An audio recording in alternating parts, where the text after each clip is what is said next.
The Tower of Babel, is it really a Tower of Babel, or was it the number one communication device beside the pyramids? So the pyramids was, let's say, the largest electrical production, wireless transmission area on the planet. Babylon maybe had the second largest infrastructure. And if this was wrapped in an alloy metal as well, think about that spiral. Then you're starting to get into Schauberger principles and vortex and vortices, spinning these energies up. Maybe it was a transmission tower, literally and figuratively, for broadcasting into space to craft up there. Would you not want to destroy that if you thought that was the threat from you? They're talking to spaceships above us, man. We need to burn this place down so they can't communicate anymore. Hence, the language is being scrambled.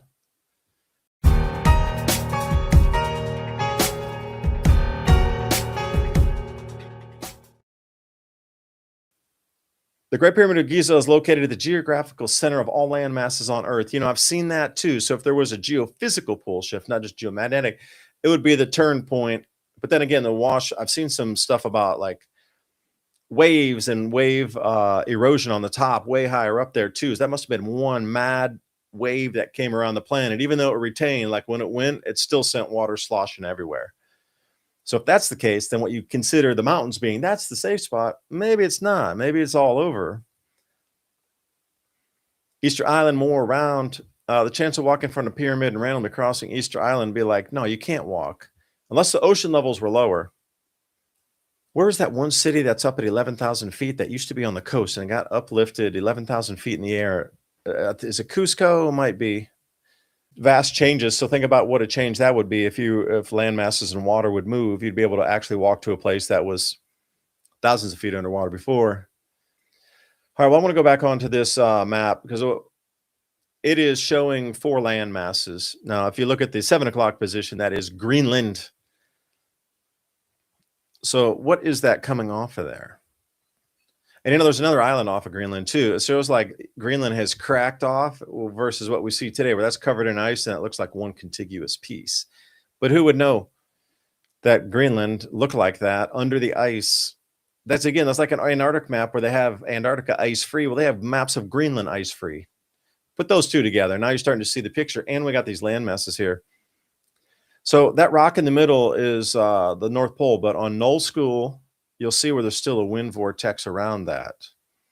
So I'm starting to look for all these different maps from different time periods that also show different land masses up there, not just the one that we have seen again and again and again and again. There are multiples, and I go to these old rare map sites and I look around for all these types of maps. So I'm trying to collate an enormous amount of these North Pole landmass maps right now. This is one of the most perfect coal seams, but you know, living in Tennessee, there's a lot of coal mining here. And I've been asking other people like coal mining, and everybody knows somebody who either was doing something with copper mines or was doing something and knew some people in West Virginia that did coal also. Mining was huge out in the East Coast here. You know, before California in 1949, the biggest gold rush ever, North Carolina. That's what started the term gold rush was in North Carolina. And then everybody moved out west, 1849. So we're, you know, and then all the mining that was going on, the Civil War stopped most of that. And first peoples here, like Cherokee, they knew they were coming in, armies and things. They buried their caves so nobody could find their stuff. Treasure that, because they'd been mining too. Like there were Cherokee gold mines and silver mines and different kind of metal mines here in East Tennessee. So that's what I'm saying. When you go back to the Anunnaki and different further back past, you know, even 2,500 years ago, the mining would be rudimentary. You're not going to get nearly the production levels as you would today. So at that point, when they said like 15 to 1, that would be about what they could get back then, because that's all the technology allowed them to do. But today, we can get closer to 6 to 1. Efficiency gain for sure. But that coal seam is really very interesting the way it's so. And oh, I meant to say that. Yeah, I was talking to somebody about just coal, and they told me that the story was up in West Virginia. There was a coal seam that had folded over on itself. So like when they punched through this thing, they went into a cave, and the entire cave was lined with this stuff. There was not a single break. Once they punched in, imagine an entire cave covered in all that, this folded over coal seam. If you're over 40 and planning to retire someday, the window to protect what you've built may be smaller than you realize. Here's a question most people never ask. Is your portfolio built for what's coming next? Many investors in their 40s and 50s discover they have little to no exposure to precious metals. That means their savings are largely tied to markets, policies, and paper assets with very little protection if conditions change. As retirement moves from someday to on the horizon, protecting what you've already built becomes just as important as growing it. That's where Noble Gold Investments comes in, helping investors reduce risk by adding physical gold to their portfolios. Right now might be a smart time to talk to noblegoldinvestments.com. No sales gimmicks, no pressure, just a strategy, clear answers built around your goals. That's 2030gold.com. And the January silver bonus, a 3-ounce American Virtues Independent Silver Round, available for new qualified accounts. Building your portfolio for the long term. That's 2030gold.com. Click on that link in the description box below. Now, again, looking through some different times, Babylonia or Babylon and Sumeria is one of my favorites. The fall of Babylon. And when I say Babylon, I'm not talking about this like in your mind, Babylon. I'm talking about literally Babylon, where they came from Sumeria with a fully formed legal system, scientific understanding, writing system, engineering, mathematics, completely formed and just like poof, they're there all of a sudden 7,000 years ago. Who came after that? Babylonians.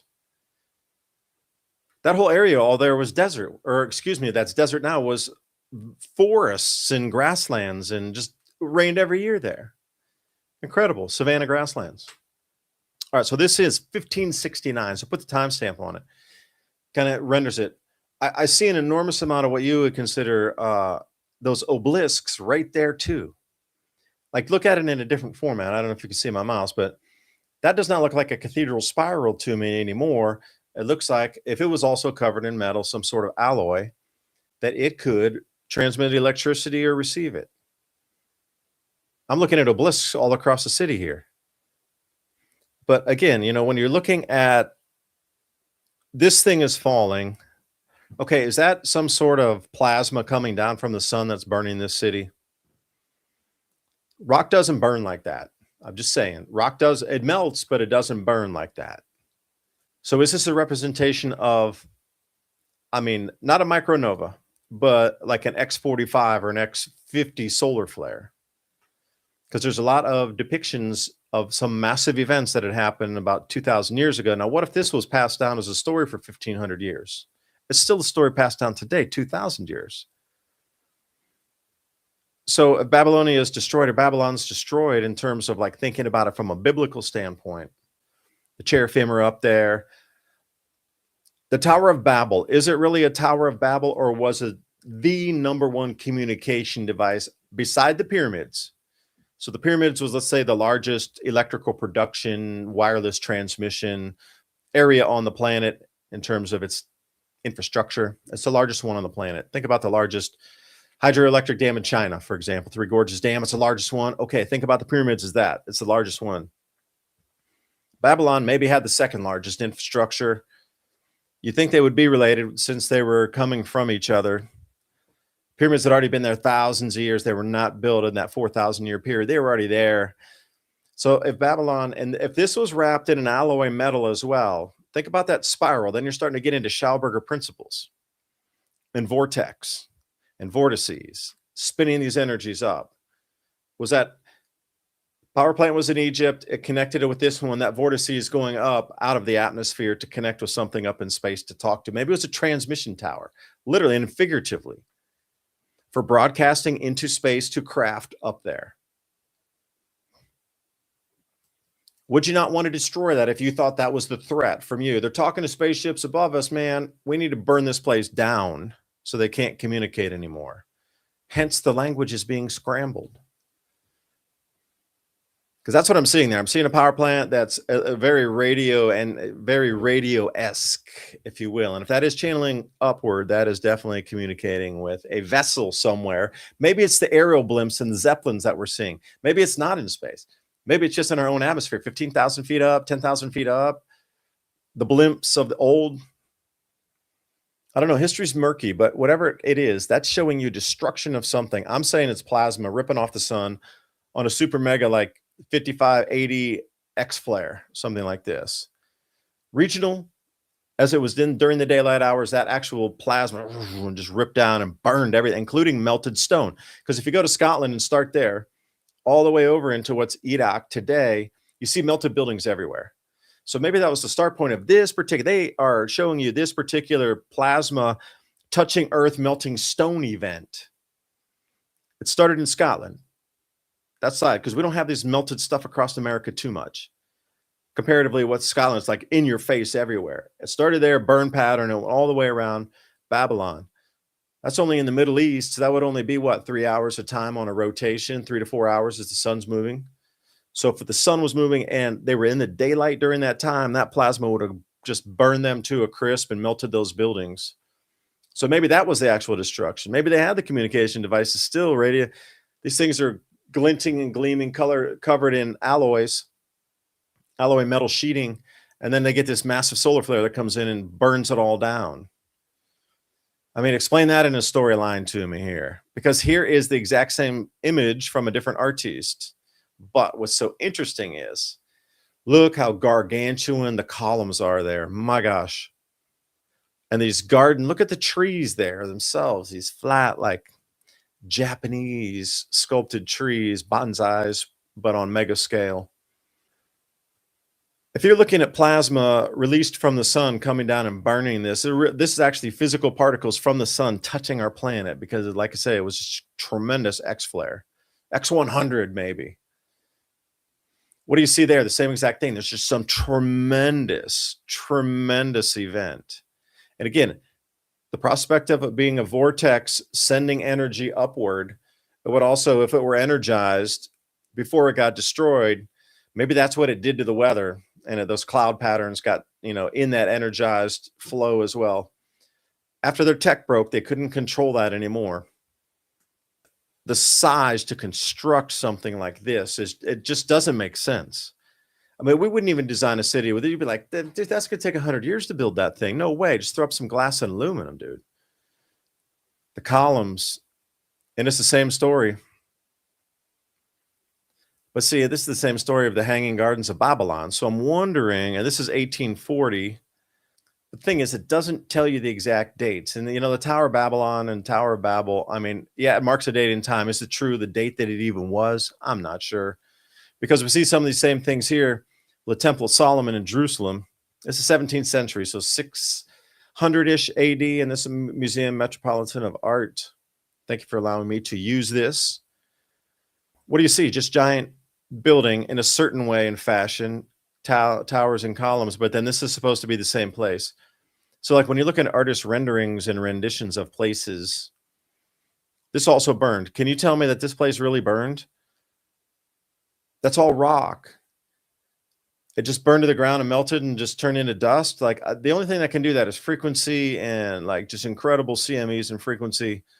If you understood the power of God itself, like how things construct with atoms. So these trumpets that they had, perhaps they put a frequency out that did the same thing. Not to the point that the previous stories were, they could get it down to atomical structure that would separate and reconnect into the veins, down to the atomical structure, but perhaps on a very rudimentary form after that technology was lost, with those long horns. Somebody, if you could tune those into the right frequency, perhaps those were mining devices that took those walls down. They did something similar, like you could crack stone instead of have to dynamite it or dig it like we did in the 1800s or do today. They were using frequency to separate rock, not down to the atomical form, but there would still be like we do today. We dig up, there's some quartz, there's all kind of different, iron oxides and things connected to that, a little bit of fleck of gold, like all those are still attached together. But that's what that frequency of those horns could do to bring it down to that level. So they could crumble entire walls into dust. That plasma event's something very different. We're going to go to Inner Mongolia, Karakoto. They call it the Black City. I don't know why. This is one that's lost in history that's not really talked about. And I'm like, that is a very large place. And the shadows all match up. So I was looking at those things, looking into photos, shadows match up. It's way too close to the river for my liking. I mean, see that corner already. Whoever designed that did a poor job of reconstruction, because look how that's already eroding onto the corner of that thing. Next big flood come downstream, that corner is off. Going to get flooded in.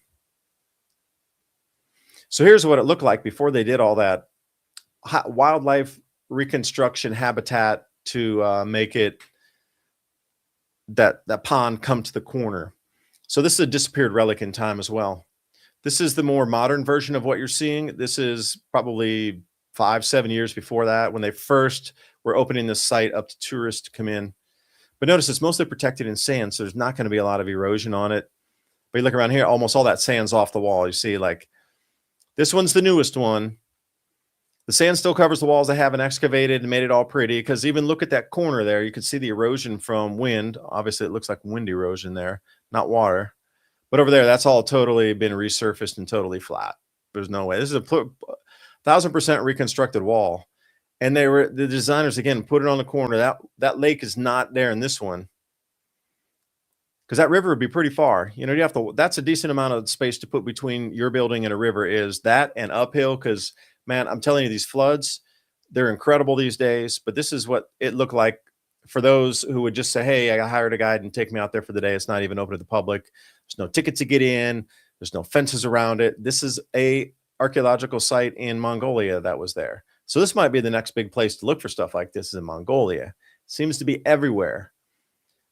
And also, I was talking to somebody about LiDAR, and I'd done a story on it. So these are the Mayan cities discovered with LiDAR.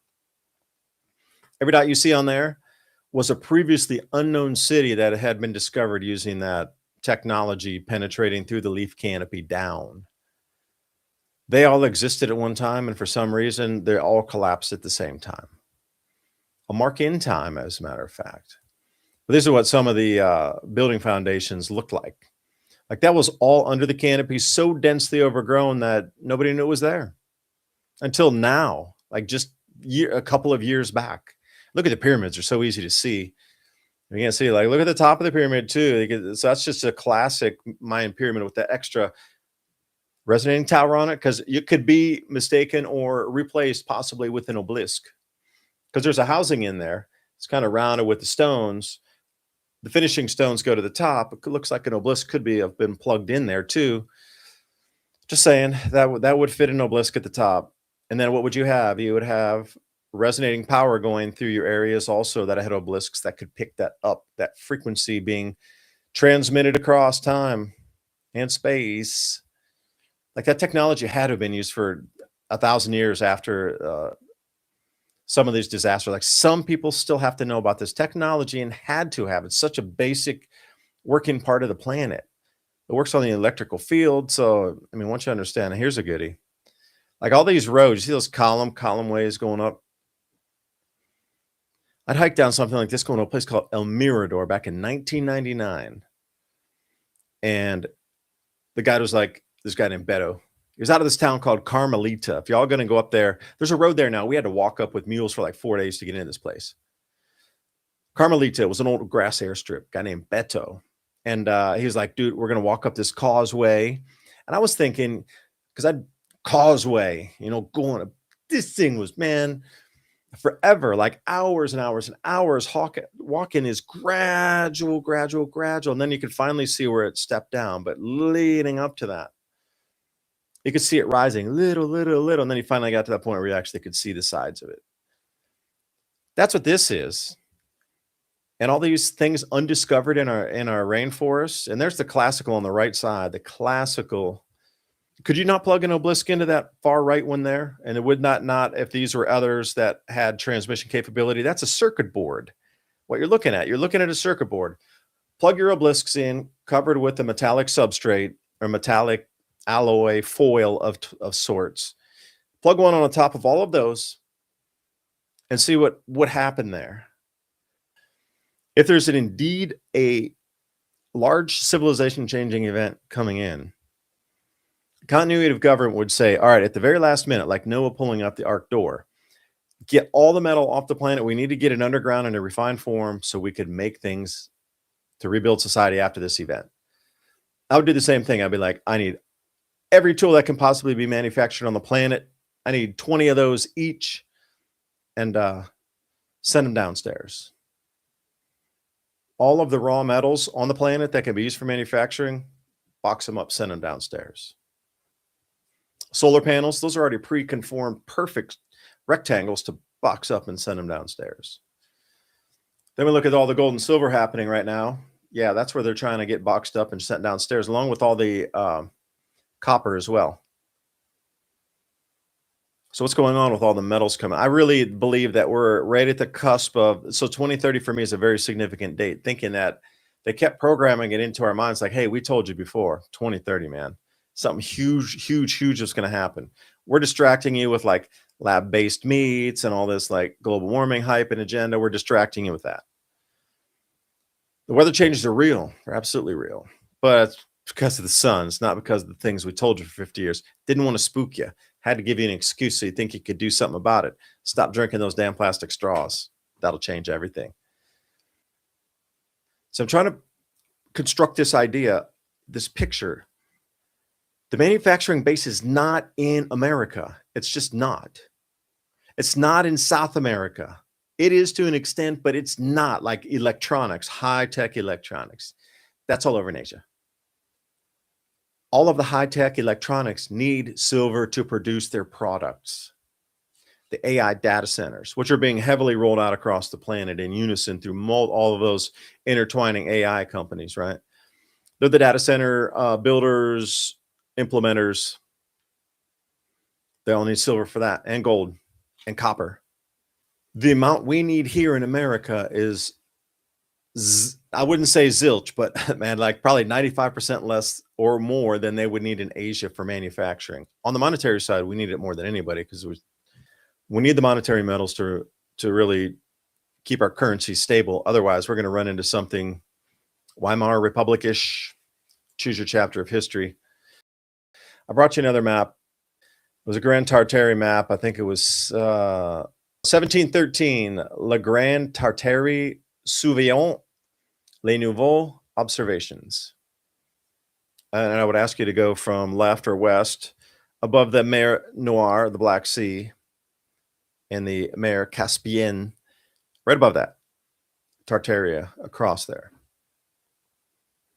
The maps seem to change, and this is some of the last dates that you will find for these Tartaria switching maps. And what I mean by that is once you get into the middle 1700s, like 1750, these references to Tartaria just disappear. For those of you purists out there, it's not, if you're going to go looking through these old map collections and everything, it's not Tartaria, it's Tartary. And you will find, like you look in Tartaria maps, you might find a few. But the maps of that time weren't mainly written in English. It was mainly French explorers and these sort of things coming out. At this time period, during that time, the French were everywhere making maps. A lot of people spoke French and then traded these maps French. The Tatari, I-I-E, Tatari, just like it's spelled there, put another E on it if you want to. Tatari, Tartaria. And, you know, some of these river systems coming out of the Arctic Circle as well, just pretty interesting. Because this was 1640, Tartaria, Magni Chami Imperium.